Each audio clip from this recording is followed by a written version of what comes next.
It's just a legend, but I suppose that's what most of those unbelievable things turn out to be. Legends. I heard this legend from my grandmother.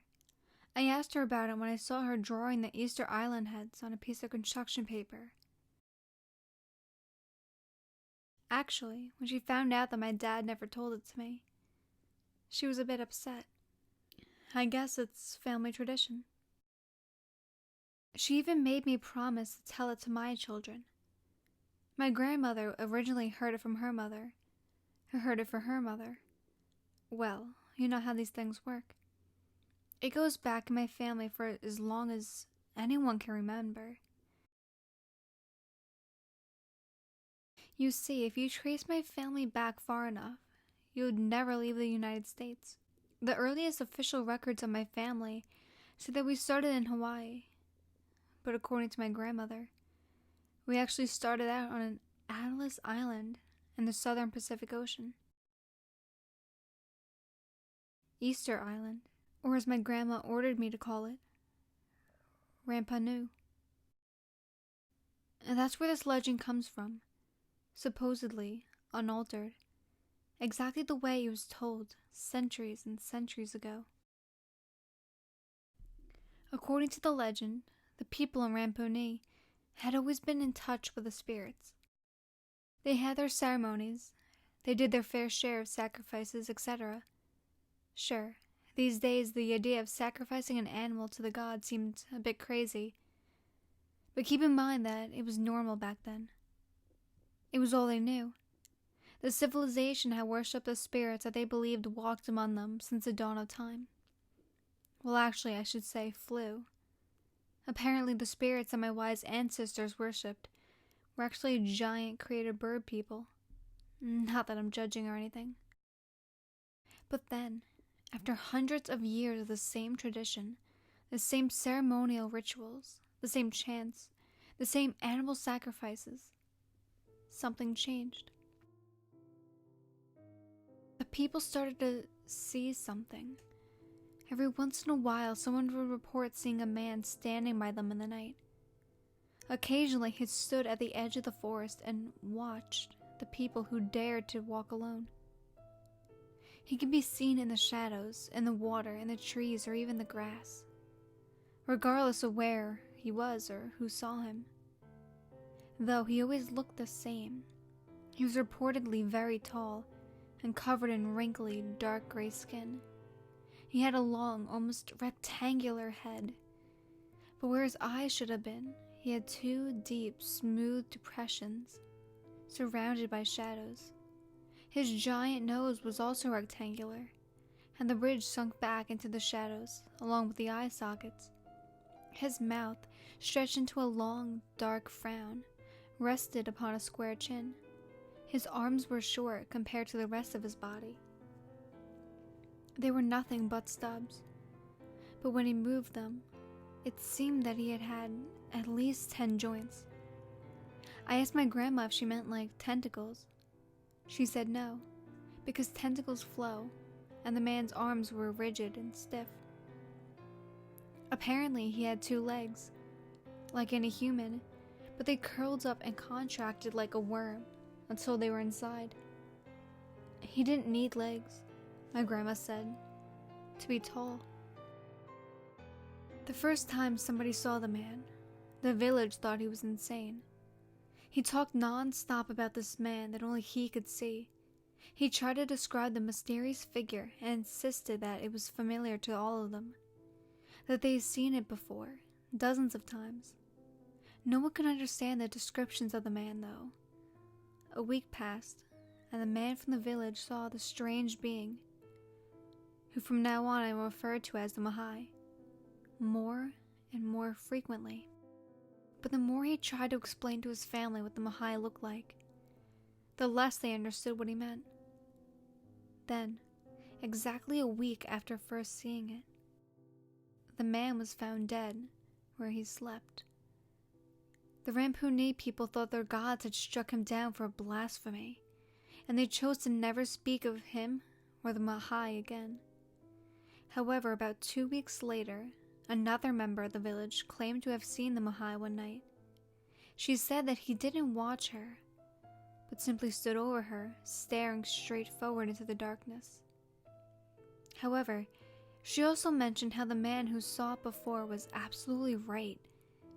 Now that she saw it, she knew it. She had known its face with its sunken eyes, its pointed nose, its bald, wrinkled head, and its internally closed mouth. The villagers thought that she had gone mad as well, and ignored her as she described the Mahai to them. After a week, she first saw it. She, too, was found dead. She had eaten a poisoned berry by mistake. The people of Ramponee kept on seeing the Mahai, and everyone who saw it died 7 nights later. It wasn't like the plague, though.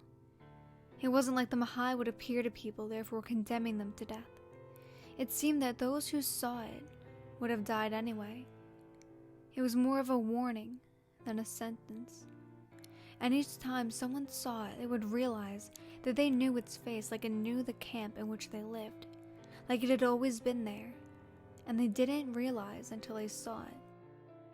But the people who couldn't see the Mahai swore that they have never seen anything like what those could have been describing before. But one thing about the clan's attitude towards the Mahai did eventually change. The chief decided that it was an evil spirit who appeared those to who were to die. One man who saw the Mahai got so frustrated that no one knew what it looked like until he decided to carve it out for his fellow villagers to see. He made it out of the tallest boulder he could find, and then he carved the omen exactly as he saw it. But the Ramponee people, upon looking at the effigy, held that they have never seen the thing before. The man who carved the statue was so angry that he took one of the stone tools that he used to carve the statue and sliced his own throat open. At this point, I silently decided to never tell my children the story. He ended his own life exactly 1 week after he first saw the Mahai. Then, something terrible happened. I guess you could call it genocide, but it's not like what you'd expect. You see, the clan's chief demanded to know what the Mahai really looked like. If everyone who saw the Mahai recognized it, then they should have recognized the statue too. But they didn't, so they needed another skilled carver to see the Mahai and make as many statues as he could. And here's the terrible, genocidist part. The natives came up with an idea. Everyone who knew how to carve stone was to kill themselves in a week. That was the plan. The plan was for the carvers to plan to kill themselves. Well, it worked. And they produced quite a few statues out of it.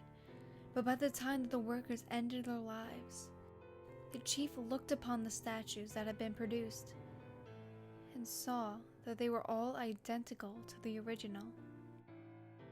So he ordered more people to kill themselves.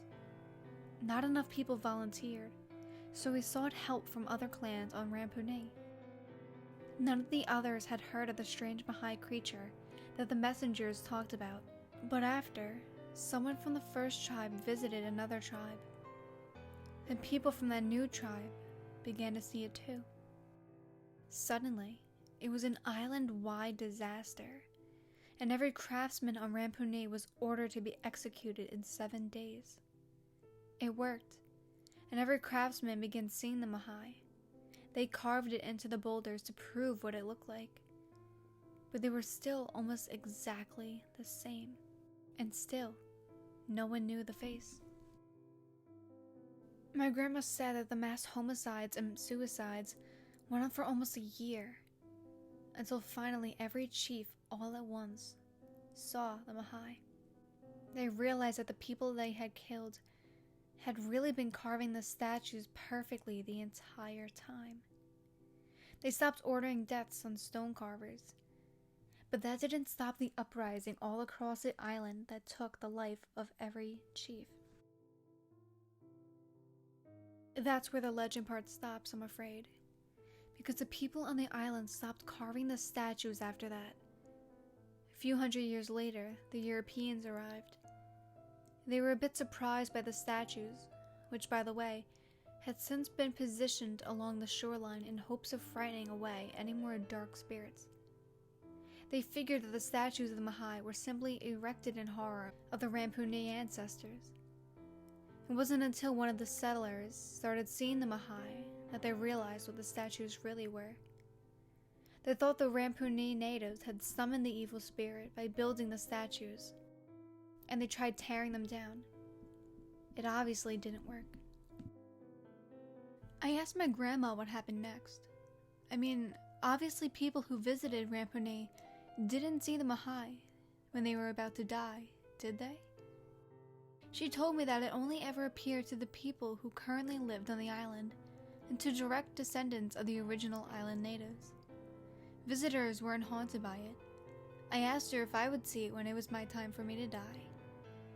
Since she had just told me that I was a direct descendant of the Rampuni natives, she smiled and laughed quietly, as if I had just told a joke. Then I asked her why no one knew about this legend. I mean, if the Mahai still appeared to some people, don't you think they'd want to tell someone? She told me that the locals did not make a big deal out of it. The more they talk about the Mahai, the more often it would appear to them. She said that some people went mad if they didn't talk about it enough, though. Apparently, the fact that no one understands exactly how familiar the Mahai is, sometimes it's so unbearably maddening that its victims end up killing themselves, make me wonder exactly how true my statement about the Mahai doesn't condemn people to death by appearing to them really was. But people find their own ways to deal with it during their last week of life.